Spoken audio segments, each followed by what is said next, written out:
వీరప్పన్ కుమార్తెకు కీలకమైన పదవి ఏమిటంటే ఆంధ్రప్రదేశ్, కర్ణాటక, తమిళనాడు వంటి పోలీసులను ముప్పుతిప్పలు పెట్టి ఎన్నో ఇబ్బందులకు గురి చేసిన గంధపు చెక్కల స్మగ్లర్ వీరప్పన్ గురించి చెప్పాల్సిన పని లేదు.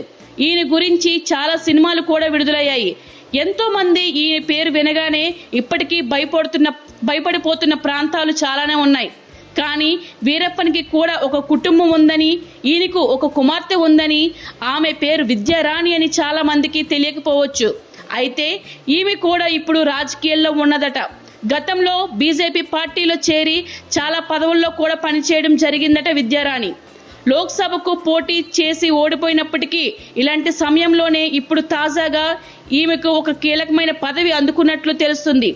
విద్యారాణి మొదట పీఎంకేలో పనిచేయగా ఆ తర్వాత 2020లో బీజేపీ పార్టీలో చేరి ఓబీసీ విభాగ రాష్ట్ర ఉపాధ్యక్షురాలుగా కూడా పనిచేయడం జరిగింది.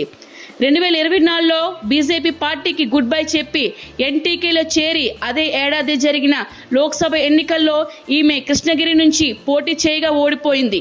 అయితే ఎన్నికల్లో ఓడిపోయినా కూడా పార్టీ ఈమెను గుర్తించి బి గ్రేడ్ రాష్ట్ర కన్వీనర్లు ఒకరిగా నియమిస్తూ పార్టీ నిర్ణయం తీసుకుందట.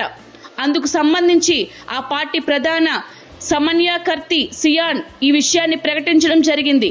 తమిళనాడులో వచ్చే అసెంబ్లీ ఎన్నికలకు సంబంధించి విద్యారాణికి కీలకమైన పదవిని అప్పగించడంతో ఇప్పుడు ఆ రాష్ట్ర రాజకీయాల్లో చాలా చర్చనీయాంశంగా మారిందట. వచ్చే అసెంబ్లీ ఎన్నికల్లో కూడా ఈమెను ఎన్నికల బరిలో దింపేయాలా ప్లాన్ చేస్తున్నట్లు వార్తలు వినిపిస్తున్నాయి. హాయ్ ఎవ్రీవన్, నేను మీ Pavani. Please like, share and subscribe GRTV.